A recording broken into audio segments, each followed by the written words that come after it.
পাশের বাসার কুটনিরা কিন্তু শাশুড়ি বৌমার সম্পর্ক কিভাবে নষ্ট করে দেয় চলেন সেটাই আপনাদের সাথে শেয়ার করি।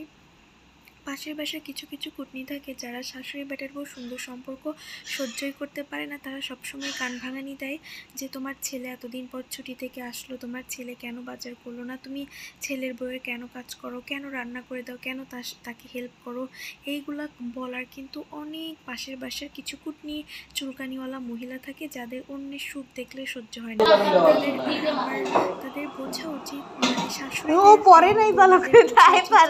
পাশের বাসার যে কুটনিগুলো আছে তাদের কথা না শুনে তাদের একটু মিলেমিশে থাকতে হবে। কারণ একটা দুর্ঘটনা ঘটলে কিন্তু পাশের বাসার যে কুটনি যারা থাকে তারা কিন্তু এগিয়ে আসে না। হ্যাঁ, তারা কিন্তু তাকে দেখে না। সব কিন্তু তার ছেলে দেখে, মেয়ের জামাই তারাই কিন্তু দেখে। সো এইসব পাশের বাসার কিছু মহিলাদের কথা শুনে কিন্তু অনেক সম্পর্ক আছে এরকম মানে ভাঙা সম্পর্ক, বা কেউ কাউকে বিশ্বাস করতে পারে না, এরকম সম্পর্ক কিন্তু অনেক থাকে।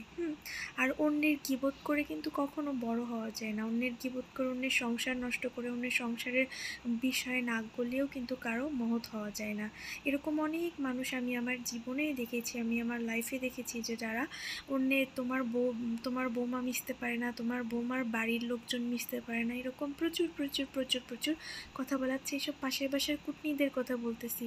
তোমরা কিভাবে, তোমাদের এত চুলকানি আসে কই থেকে, এত সময় পাও কই থেকে তোমরা বলো তো। আর এদিক দিয়ে শাশুড়িদেরও বলি যে তারাও যেন সবসময় বৌমার সাথে মিলেমিশে থাকে। কারণ একটা মানুষের সাথে, একটা পশুর সাথে থাকলেও তো একজনের ভালো সম্পর্ক, ভালো বন্ডিং হয়ে যায়, তাই না? তখনও তো সে মানে তার জন্য একটা মায়া হয়ে যায়। সো মানে ভবিষ্যতে কিন্তু তাকেই কিন্তু কাজে লাগে, নিজের কাছের মানুষদেরকে। দূরের মানুষরা কিন্তু কখনো এগিয়ে আসে না।